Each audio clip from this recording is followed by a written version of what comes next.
is your no bullshit guide to a happier life. Quick, but not necessarily easy tips to help you to squeeze every last drop of enjoyment out of your business and your life. My name is Helen Calvert. I'm a coach, a business owner and a parent, and I'm so happy to be here with you. I do swear occasionally, as the title suggests, so pop in your headphones if I'm not safe for little ears. Ready to go? Let's do this.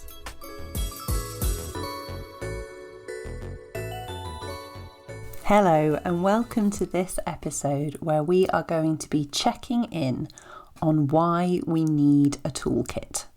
As I have been talking now for a few episodes about different tools that we have for a happier life, but I wanted to take a pause in between talking about all the different specific tools to remind ourselves why we need a toolkit in the first place. Why are we putting all of these things into an imaginary tool bag? Perhaps we've got a list of them, perhaps we're just remembering them, but why are we gathering all of these tools together? What's the point? Well, life is hard. I don't know if you've noticed. Life is tricky, isn't it? It's challenging. Even on the good days, we have lots of priorities. We have so many things going on, so many things we're trying to do. We have all kinds of rules we're trying to follow, which is a whole other discussion in itself. But we have a lot of stuff going on that makes it a challenge just to be human every day, being an adult, doing the adulting. It's hard, isn't it? It never feels easy. And we don't always have time in our busy lives to really check in with ourselves and figure out what we need. I'm a big advocate of figuring out what we need and trying to meet our needs, but we don't always have time to sit down and get still, like we talked about last episode, and really dig into what we need. So if we have a toolkit, a kind of a bank of tools that we're already aware of, it just saves a bit of time. It makes it easier for us to look at that list, or, maybe you've got a little poster somewhere or a note on your phone. I hope you have something that reminds you of all your tools. And we can just look at that and think, what is it I need today? Oh yeah, going for a run. That's definitely what I do when I feel like this. Or just taking some time out to do some baking, or just sitting down and doing some colouring. That's what I need to do when I feel like this. Oh yes, I remember. And then it makes it easier for us to meet those needs or find a solution to how we're feeling and release some stress. Because it's really important that we continue to release the stress, because otherwise it builds up inside and then it leaks out in really unhelpful ways that we do not want it to do. We want to release it, and all of the tools I'm talking about are ways that we can do that. So if you remember from one of my very first episodes, the episode on productivity, I talked about how productivity, getting stuff done, is our output if we think of ourselves as a little machine. Because we're quite simple, really. We're quite straightforward in some ways. So getting stuff done is our output, and that is completely reliant on our input and our maintenance.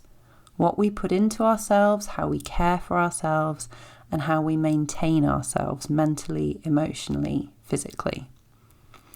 And all of these tools that I've been talking about and will be talking about in forthcoming episodes, they're all maintenance. It's all ways of just keeping this mind and body running smoothly, or as smoothly as possible, certainly keeping it running at all, avoiding burnout, avoiding too much stress, hopefully avoiding too many physical health problems. It's just maintaining what we have, because, if we're fortunate, we have a relatively healthy body, certainly one that works pretty well. Hopefully we have a relatively healthy mind, one that works pretty well. And we want to maintain that and keep that. And there are so many things we can do Some that take a lot of time, some that are quick, some that you do at home, some that you have to go somewhere specific to do. But there are so many options for ways we can maintain ourselves. And it does have to be done. Because if we don't do our maintenance, we are not going to work properly. We will start to break down and have faults, and bits will drop off us. And then we cannot get the stuff done we want to do. And we can't then get where we want to be in our lives and reach our goals, reach our aims. So the little day-to-day maintenance of ourselves is really important. Now, I am going to tell you here and now that maintaining ourselves should be priority 1. Not, as I know it is for many people, priority 357. It's like, yes, Helen, yes, I'll do all that when I get the time. No, that's not the plan. So let me explain to you my idea of circles of importance. Right in the centre is you. Now, we've talked before about why we should be the most important person to ourselves. And it's because if we don't put ourselves first, we cannot rely on anybody else doing that for us. There are people who love us, there are people who care about us, but they have their own stuff going on. We cannot rely on them to put us first above all else. So if we don't put ourselves first, nobody is putting us first. Well, straight away, that's a problem, right? That's not good, because somebody needs to be looking after this self of ours. Someone's got to be, doing the job and doing the maintenance and keeping us running. Yeah, it's going to have to be ourselves, right? So here we are in the centre. I want you to picture this sort of blank piece of paper. Write your name in the centre of it, or actually do this, go ahead and grab a piece of paper and do it. Write your name in the centre, or just write me. So you're in the middle, and draw a circle around yourself. And then draw another circle around that so that you've got like a little sort of channel going around yourself, another circle, another layer. And in that, for me, I would write the names of my 2 children and my boyfriend, because they are the important people in my life. They are layer 1, if you like. And then another circle, and you can put in whoever fits there, and another circle. And I mean, I haven't particularly drawn this out for like every person in my life. I've got a shrewd idea in my own head where people fit, but you get the idea. People fit in circles of importance. Now, there will be times when somebody perhaps jumps up a circle, or it feels like they do because they have big needs, but actually, who is important in terms of keeping your show on the road doesn't change. And actually, when someone else has really big needs, it's even more important to meet your needs first so that you can help them. So you have the bandwidth to help somebody else.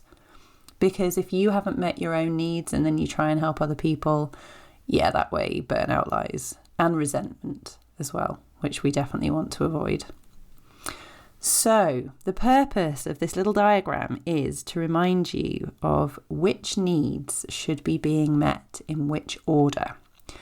So if we can, let's meet our own needs in some fashion. Let's prioritise our needs. If we're thinking, right, today I just can't meet my needs for whatever reason, okay, so tomorrow what are you going to do? What are you booking in for this weekend? It's not about doing what you need every second of the day. That's not practical, and it's not always compassionate. It's not always what we want to be doing. But it's, how can I meet my needs most of the time? How can I plan that in? Job number 1.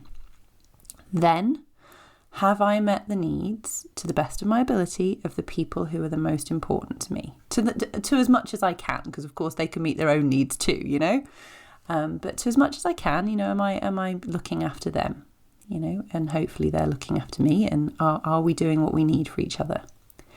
And then you can start to give of your energy as you choose to the people in outlying circles. Now, my wonderful boyfriend Alex said a really helpful thing to me the other day, because he's aware of this sort of way of thinking about things. And I was worrying about a particular friend. I was worrying I hadn't done enough for her. I tried to help her in some ways, but I'd got myself into a headspace of, I don't know if it's enough. I should do more, or should I do this? And can I do that? And maybe I should give more of myself, or practical support, whatever. And he said, it sounds like you've done the appropriate amount for the circle she occupies. Now, for some of you, that might sound, oh, my goodness, because surely we need to help everybody all the time in all the ways. But actually, that's not sustainable. And he was quite right. If I had done more, I would then have been neglecting the needs of people in circles closer to me and of myself. And that's the problem. We don't have unlimited bandwidth. So when we give more than we can to people who are further out from the centre of our circle, we start to take away from people closer to the centre. And, that's not what we want to do, because they're close to the centre for a reason. So my point is, meet our own needs using the tools that we have. We've talked about stillness, meditation, massage, weight training, laughter yoga. We've talked about all kinds of different tools, and we're going to talk about more tools. And they're not all big expensive things. They're not all massively time consuming. This isn't about telling everyone else to sod off while you spend a weekend at the spa, although that would be lovely. It's about doing some little things and planning some slightly bigger things to make sure you are doing your maintenance. Because otherwise, you're just going to fall over. Yes, you are. It's true. And then nobody's benefiting, are they? So, which of the tools have you tried? There's lots more to come. I'd love to hear from you as to which tools you've been enjoying trying and which tools you like to use in your day-to-day life as well. If there's some that you don't think I'm going to be covering, I'd love to hear about them, because I will try things if I can. If you have a look in the show notes of this podcast, you'll see that I have a Facebook group that runs alongside the podcast, and I'd love for you to join that so we can continue these conversations and talk about all our different tools. But as I say, I wanted to just take a moment today to remind you of why these tools are being talked about. In my first podcast series, we looked at all kinds of different aspects of being a business owner, being a human, being a parent, all these different things. And this time around, I'm really honing in on the things we can practically do. Because I can talk about self-care till I'm blue in the face, but unless I give you some practical examples of what that could look like, you're going to forget and think that it's about, painting your toenails and then maybe having a haircut, which is lovely, but it's about really maintaining this body and mind that we have, because they are precious. They are precious and they're incredibly robust, but they are not indestructible. And we need to be taking care of ourselves, because we are our responsibility first and foremost. We cannot expect anyone else to be responsible for our well-being if we don't take it seriously ourselves. So that is my little lecture for today. I hope you are all taking really good care of yourselves and using as many of the tools in your toolkit as you can. Remember, it's not about consistency. It's about picking the right tool for the right day and for the right time of the month and for the right season and all the other things that affect how we feel and what we need. So, just a big reminder really to be excessively kind to yourself. And please do continue to squeeze every last drop of enjoyment out of life. Speak to you soon. Thank you so much for listening. It's great to have you along for the ride. If you enjoyed the episode, I'd be so grateful if you could leave me a review. And don't forget to subscribe so you know when new episodes are up. If you identified a mindset block during the episode and would like to work with me one-to-one, you can find out how in the show notes. See you next time.